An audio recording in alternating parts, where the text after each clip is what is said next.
حضرت سلیمان علیہ السلام حضرت داؤد علیہ السلام کے بیٹے تھے۔ حضرت سلیمان علیہ السلام صرف نبی ہی نہیں تھے بلکہ بہت زیادہ طاقت رکھنے والے بادشاہ بھی تھے۔ آپ علیہ السلام نے زمین کے بہت بڑے حصے پر حکومت کی۔ اللہ نے حضرت سلیمان علیہ السلام کو ایسی طاقتیں دی تھی جن کے بارے میں سوچ کر عقل دنگ رہ جاتی ہے۔ حضرت سلیمان علیہ السلام بچپن ہی سے بہت سوجھ بوجھ، عقل اور سمجھ رکھتے تھے۔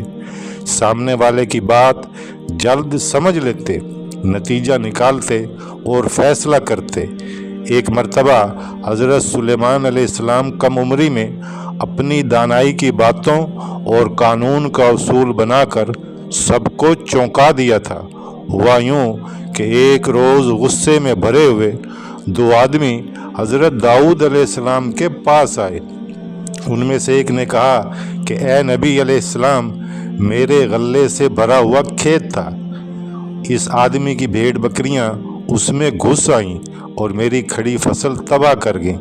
حضرت داؤد علیہ السلام نے سارا قصہ سن کر فیصلہ سنایا۔ چرواہے کی غلطی سے کسان کا نقصان ہوا، اس لیے چرواہا اپنی بھیڑ بکریاں کسان کو دے، اس سے اس کا نقصان پورا ہوگا۔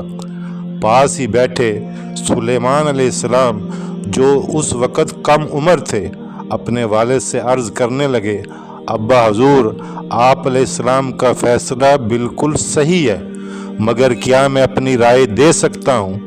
داؤد علیہ السلام نے کہا کہ ہاں، ضرور دو۔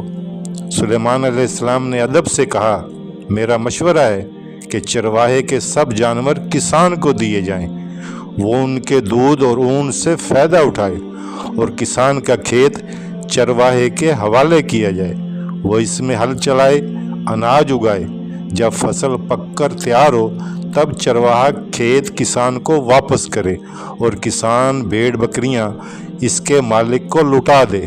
اس طرح دونوں کو یہ بات سمجھ میں آ جائے گی کہ کسی کی محنت پر پانی پھیرنا کیسا لگتا ہے۔